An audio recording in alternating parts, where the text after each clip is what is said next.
하나님의 은혜와 사랑과 평강이 이 시간 충만하기를 주의 이름으로 축복합니다. 얼마 전에 유튜브에서 70년대에 부른 작은 기다림이라는 노래 영상을 봤습니다. 작은 기다림이라는 노래 제목은 제가 10대 때 유행했던 가수 쿨의 노래였습니다. 저도 옛날에 좋아했던 노래였는데 70년대에 불렀다고 하니까 순간 내가 알고 있는 노래가 리메이크였나 라는 생각이 들었습니다. 그래서 그 노래를 들었는데 좋은 것이죠. 되게 좋게 만들었습니다. 그래서 제가 알고 있던 노래랑 약간 다르면서도 70년대 스타일로 부르니까 듣기가 좋았습니다. 그래서 누가 불렀나 댓글을 봤더니 70년대 가수가 부른 것이 아니라 AI로 제작을 한 겁니다. 그런데 너무 잘 만든 것이죠. 그냥 들으면 진짜 70년대 가수가 부른 것처럼 너무 잘 만들었습니다. 그걸 보면서 AI가 이 정도로 발전했구나 놀랐던 기억이 있습니다. 요즘에는 AI가 빠르게 발전하면서 시대 자체가 AI 중심으로 급변하는 것 같습니다.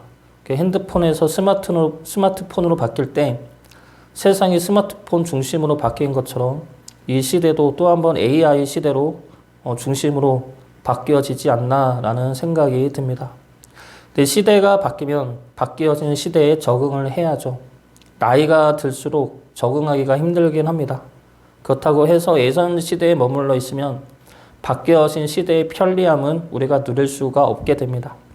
오늘 말씀도 새 시대에 대한 말씀입니다. 오늘 말씀을 보면은 예수님이 율법에 대해서 말씀하시는 것 같지만 예수님이 이 말씀을 하시는 이유는 새로운 시대가 열렸다는 것입니다. 구약의 시대에서 신약의 시대로 새로운 시대가 열렸고 우리 역시 새로운 하나님의 백성이 되었다는 겁니다. 주님이 오심으로 그 시대가 열린 것이죠. 마태복음 5장에서 시작하는 산상수훈은 구약의 시내산에서 이뤄진 언약을 보여주는 말씀입니다.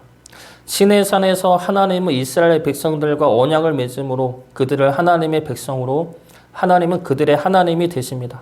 그 언약이 이제 주님으로 인해 다시 새로운 언약을 체결하는 말씀이 이 마태복음 5장의 말씀입니다.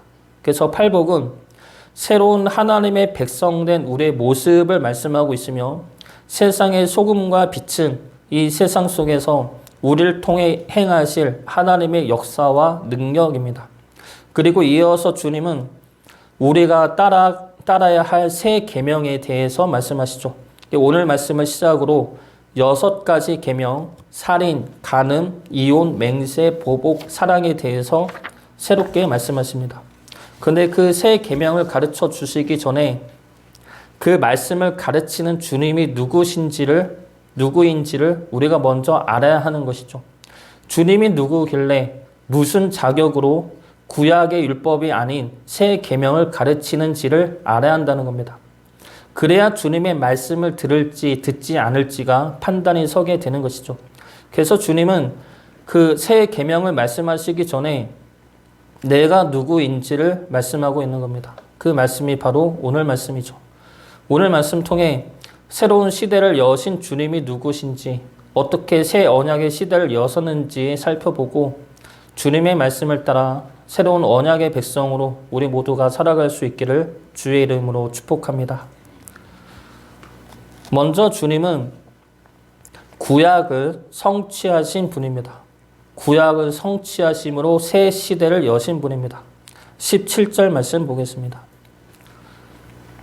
내가 율법이나 선지자를 폐하러 온 줄로 생각하지 말라. 폐하러 온 것이 아니요 완전하게 하려 함이라. 여기서 주님은 율법만 말씀하지 않으시고 율법이나 선지자라고 말씀하시죠. 이것은 율법만 말씀하시는 것이 아니라 구약 전체를 말씀하시는 겁니다. 우리는 구약을 보통 율법, 역사서, 시가서, 예언서 이렇게 4가지로 분류를 합니다.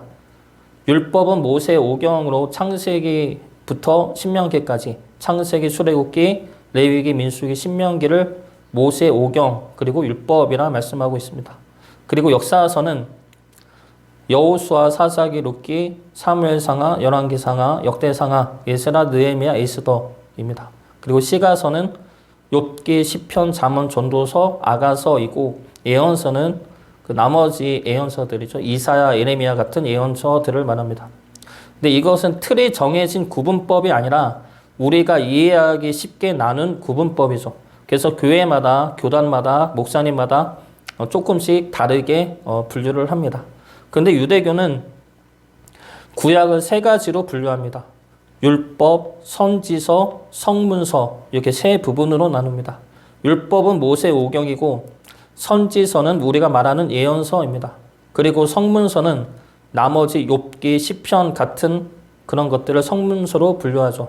그래서 구약에서 예언서는 우리가 말하는 역사서, 여호수아, 사사기 같은 것들도 예언서로 분류를 합니다. 유대교는 예언서로 분류를 하죠. 그래서 주님이 말씀하신 율법이나 선지자는 유대교에서 말하는 구약을 말씀합니다. 구약 전체를 이야기하는 것이죠. 그래서 주님이 뭐라고 말씀하십니까? 폐하러 온 것이 아니라 완전하게 하러 왔다 말씀하십니다. 여기서 완전하게로 쓴 헬라어 단어가 플레로사이입니다. 플레로사이. 이 단어의 뜻은 충만하게 하다, 성취하다 라는 뜻을 가집니다.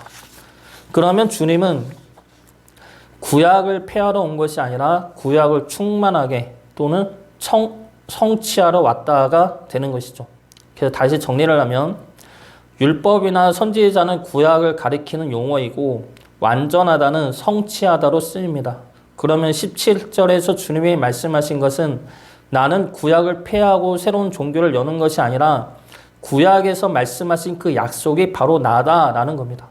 그 말씀을 지금 하고 계시는 것이죠. 하나님이 구약에서 말씀하셨고 약속하셨던 그 약속과 말씀들의 성취가 예수님이고 그 말씀을 이루신 분이 주님이십니다. 그렇기 때문에 예수님으로 인해 구약의 성취가 이루어졌고 예수님으로 인해 새로운 언약, 신약이 열리게 된 것입니다. 그러면 구약에서 하나님이 말씀하신 약속이 무엇입니까? 바로 구원이죠. 우리를 구원하시는 겁니다. 그런데 그 구원을 심판과 징계를 통해서가 아니라 하나님이 징계를 받으심으로 이루어내십니다. 그것이 십자가이죠. 예수님이 그 십자가를 지심으로 우리를 구원하시겠다는 하나님의 약속, 구약을 이뤄내신 것입니다. 이것은 우리가 구원받을 만하게 만들어서 구원하시는 것이 아니죠. 우리가 하나님의 말씀을 듣고 순종할 때 구원하시는 것도 아닙니다.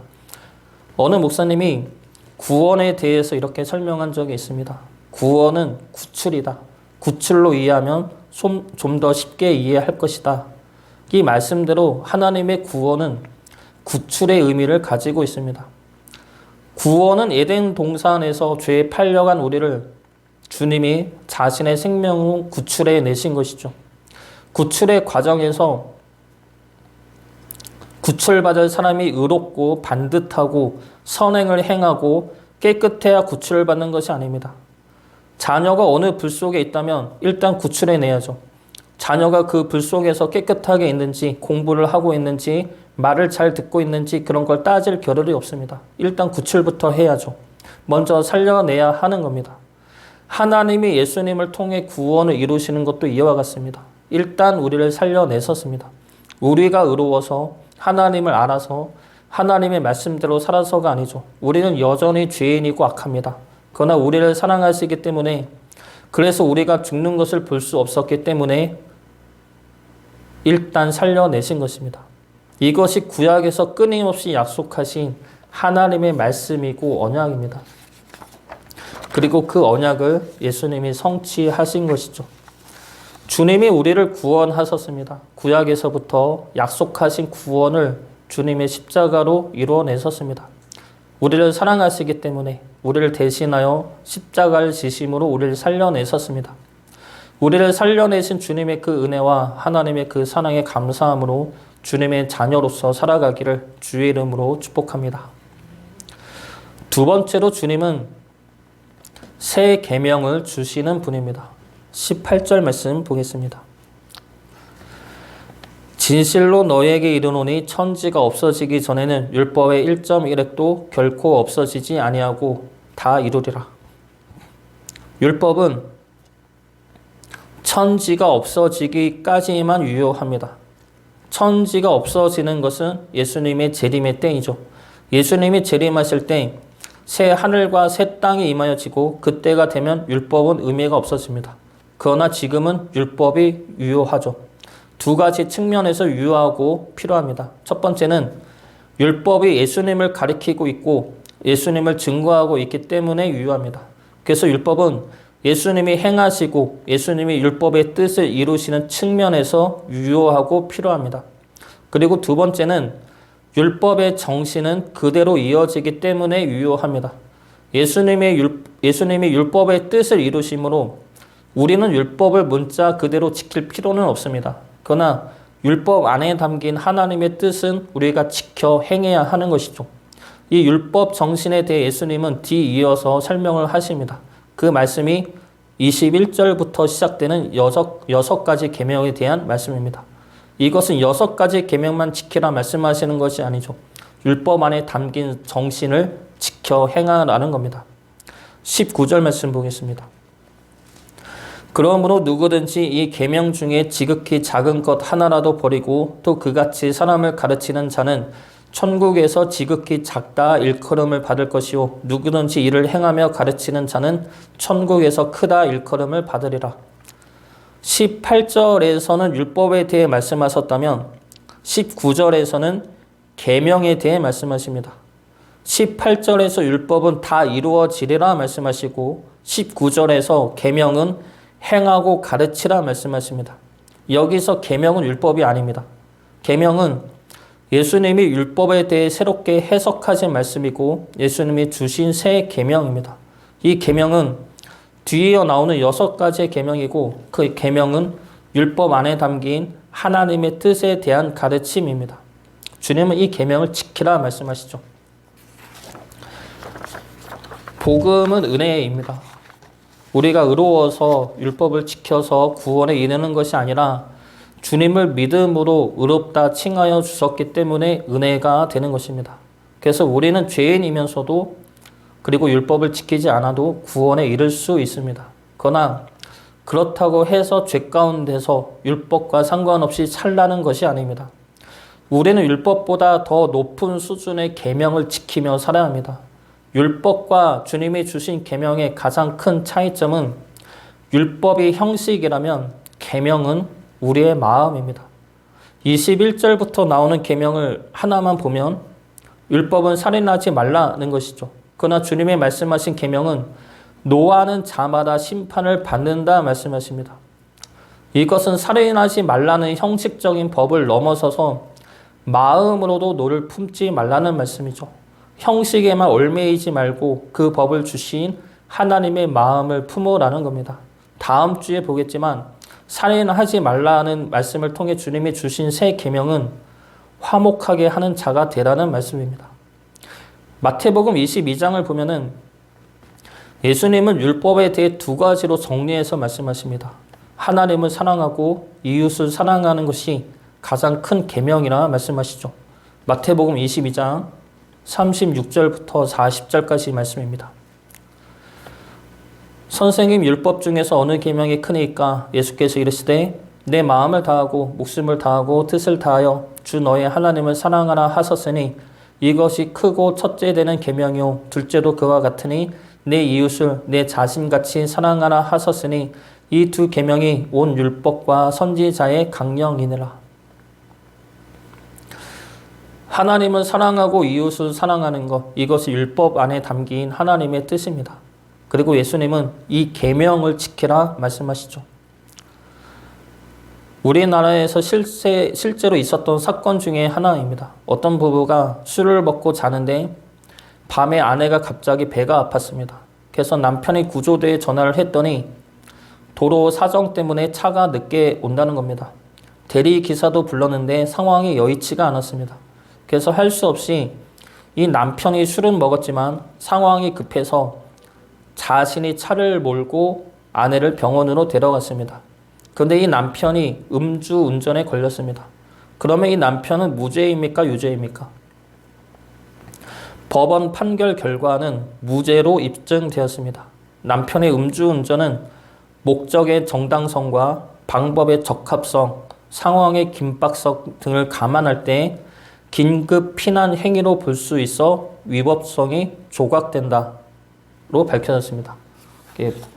용어가 어려운데 무죄로 입증이 되었다는 것이죠.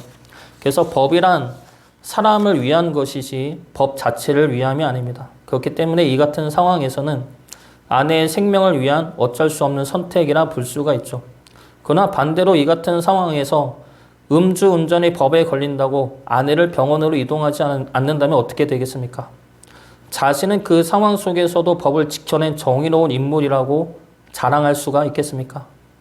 예수님께서 유대 땅에 오셨을 때 서기관과 바리새인들은 율법에 대해 율법을 지켜야 할 것이라고만 생각을 했지 그 율법 속에 담긴 하나님의 마음은 놓쳤습니다. 그래서 율법이 사람 위에 서는 수단이 되었고 율법이 사람을 정죄하는 목적으로 사용이 되었습니다. 사람의 생명과 평등과 사랑을 목적으로 하였던 율법이 이제는 사람을 정죄하고 사람을 무시하고 사람을 이용하는 수단으로 사용이 되었던 겁니다. 종교적 행위는 필요하죠. 그러나 종교적 행위는 하나님의 마음을 품고 배우기 위해 필요한 것이지 종교적 행위가 내 자랑이나 내 의로 여겨져서는 안 됩니다. 예수님은 형식적인 행위에만 머물던 율법에 하나님의 뜻과 하나님의 마음을 가르쳐 주셨습니다. 율법 안에 담긴 하나님의 뜻과 마음은 사랑이죠. 하나님이 우리를 사랑하신 것처럼 예수님이 우리를 사랑하신 것처럼 그 사랑을 알고 그 사랑을 나눌 수 있어야 할 것입니다. 그것이 우리가 행해야 할 예수님의 새 계명입니다. 구원받은 은혜에만 머무는 신앙이 아니라 주님의 계명을 따라 하나님을 사랑하고 서로 사랑하는 주의 자녀 되시길 주의 이름으로 축복합니다. 마지막으로 주님은 우리를 의롭게 하시는 분입니다. 20절 말씀 보겠습니다. 내가 너희에게 이르노니 너희 의가 서기관과 바리새인보다 더 낫지 못하면 결코 천국에 들어가지 못하리라. 이 당시에 서기관과 바리새인은 율법 학자이고 율법대로 살아가는 이들입니다. 율법을 지독하게 지켜내는 이들이죠. 유대인들 중에서 이들만큼 율법을 지키고 율법을 잘 지키고 율법대로 살아가는 이들은 없었습니다. 그런데 주님은 이들보다 더 의로워야 한다 말씀하시죠. 이들보다 어떻게 더 의로울 수가 있겠습니까? 이것은 관계의 변화입니다. 서기관과 바리새인들은 율법을 지킴으로 하나님의 구원을 받을 수 있다 생각했고 의로워질 수 있다 생각했습니다. 그러나 그럴 수는 없죠. 이들이 율법을 지킴으로 의로워질 수 있다 생각했다면 우리는 율법을 지킬 수 없음을 아는 이들입니다. 그래서 우리는 의로워질 수가 없는 이들이죠. 그렇기 때문에 주님의 의가 필요한 자들입니다. 주님의 십자가 은혜가 필요하고 하나님의 죄사함의 은혜가 필요합니다. 그렇기 때문에 우리는 이들보다 더 의로워진 자들입니다. 이단들의 가장 큰 특징 중에 하나가 기존 교회를 비난하는 겁니다. 역사적으로도 이단들은 초대교회 때부터 항상 이래왔습니다. 기존 교회 교리는 잘못되었다. 그래서 새로운 교리를 자신이 성경대로 가르쳐준다. 그러면 교회들이 우리를 이단이나 공격을 하는데 이것은 성경에 나온 그대로다. 성경대로 가르치면 항상 핍박을 받아왔다. 그러므로 교회가 우리를 핍박하면 우리가 맞다는 증거다. 이것이 이단들의 대표적인 모습들입니다. 이런 말을 하는 이들은 거의가 다 이단입니다. 이들은 자신이 의롭다는 것을 드러내기 위해 남들의 의롭지 못함을 주장하죠. 자신들의 옳음을 증거하기 위해 우리 교회가 틀렸다 말합니다. 그러나 그렇다고 해서 자신이 옳을 수가 있겠습니까? 그럼에도 불구하고 이단들이 이러한 포교 방법을 행하는 이유가 무엇입니까? 이것이 우리들의 모든 사람들의 기본 심리에 부합하기 때문입니다. 우리 또한 남들의 결점과 부족함을 통해 내가 옳고 내가 의로움을 인정받고 싶어 한다는 겁니다. 어느 누구에게나 이러한 마음들이 있다는 것이죠. 지금 예수님이 말씀하신 이는 그러한 의가 아니라고 말씀하고 계시는 겁니다. 자신의 의로움을 내세우고 남들의 의롭지 못함을 비난함으로 의에 이르는 것이 아니라는 겁니다. 예수님이 말씀하신 의는 하나님 앞에 우리 모두가 의롭지 않음을 인정하고 자복하는 겁니다. 그래서 주님의 의와 사랑이 필요함을 구하는 것이죠. 그것이 주님이 말씀하신 의이고 주님이 주시는 구원입니다. 팔복에서도 봤듯이 우리는 의롭지 못하기 때문에 긍휼함을 가져야 합니다. 남들을 비난하고 지적함으로 내 의를 높이는 것이 아니라 내가 의롭지 못한 자였기 때문에 남들의 부족함도 긍휼히 여길 수 있어야 한다는 것이죠. 예레미야 예언이가 말을 안 들을 때가 있습니다. 좋게 말하면 듣질 않죠. 그래서 3번, 4번 말해도 듣지 않으면 버럭하게 됩니다. 소리를 높이고 화를 내면 그제서야 애들이 말을 듣죠. 그래서 이것이 좋지 않은 방법인 걸 알면서도 시간이 없고 급하면은 종종 사용을 했습니다. 근데 얼마 전에 이 방법이 왜 안 좋은지를 절실하게 알게 되었습니다. 그날도 순간 욱해서 에림이랑 예은이한테 소리를 높였습니다. 그러면서 TV 끄고 장난감을 치우라고 화를 냈습니다. 그제서야 애들이 치우는데 얼마 안 있다가 예림이가 예은이한테 화를 내는 겁니다. 이거 어디 갔어? 이거 왜 벌어? 이거 갖고 와. 막 그렇게 화를 내는데 그 말투랑 말의 톤이 내가 했던 말인 것이죠. 내가 예림이한테 했던 말을 그대로 예림이가 예은이한테 하고 있는 겁니다. 그걸 보면서 내가 화를 내면 내가 원하는 것을 이룰 줄 알았는데 내가 화를 내니까 그 나쁜 마음들이 자녀들에게 고스란히 전해지고 그 나쁜 마음을 나쁘게 표현하는구나를 보게 되었습니다. 그래서 내가 악하면 자녀들도 악해지고 내가 화를 내면 그 화는 사라지지 않고 자녀들 또한 갖고 있다가 그 화를 다른 이들에게 전해준다는 겁니다. 주님은 그렇게 우리를 대하지 않으시죠. 우리에게 나쁜 마음과 감정과 부정적인 말들을 하지 않으십니다. 오래 참으시고 인내하시고 사랑과 소망의 말씀을 하십니다. 그러므로 우리에게 그 어떠한 악한 마음과 부정적인 마음을 전해주지 않습니다. 주님은 우리에게 늘 선한 마음과 선한 말씀과 선한 능력을 주고 계시죠. 우리의 의는 주님으로 인해 주어진 은혜의 의입니다.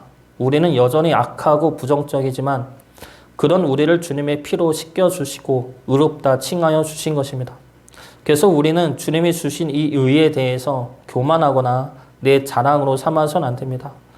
오히려 나 같은 자를 구원하신 주님의 그 은혜에 감사함으로 주님이 기뻐할 수 있도록 더 거룩해지고 더 의로워지길 힘써야 한다는 것이죠. 내게 주신 의로 남을 비난하고 평가하는 것이 아니라 내게 주신 의가 실제가 되도록 내 자신을 의롭게 해야 한다는 겁니다. 우리에게 주신 주님의 그 선하고 크신 은혜의 의로움이 우리를 통해 흘러갈 수 있도록 하나님의 거룩하고 의로운 백성으로 우리 모두가 설 수 있기를 주의 이름으로 축복합니다. 주님이 오심으로 구약의 시대는 끝났고 신약의 시대가 열렸습니다. 구약에서 행하신 우리를 향한 구원의 약속은 주님이 모두 성취하셨습니다. 그 주님이 우리를 구원하시고 우리를 의롭다 칭하여 주셨습니다. 그러므로 우리를 거룩한 하늘나라 백성으로 삼아 주셨습니다. 그러면 이제 우리를 살리시고 구원하신 주님을 따라 우리 또한 거룩한 의의 백성으로 살기를 힘써야 할 것입니다. 하나님 앞에 우리 자신을 돌아보아 의로운 백성으로 거룩한 주의 자녀로 살기를 힘쓰며 결단하며 살아가야 할 것입니다. 우리가 의로운 주의 백성으로 거듭날 때 하나님은 우리를 통해 세상에 생명의 빛을 비춰주실 것입니다. 우리 모두가 생명과 구원을 전하는 거룩한 백성으로 하나님께 쓰임받기를 주의 이름으로 축복합니다.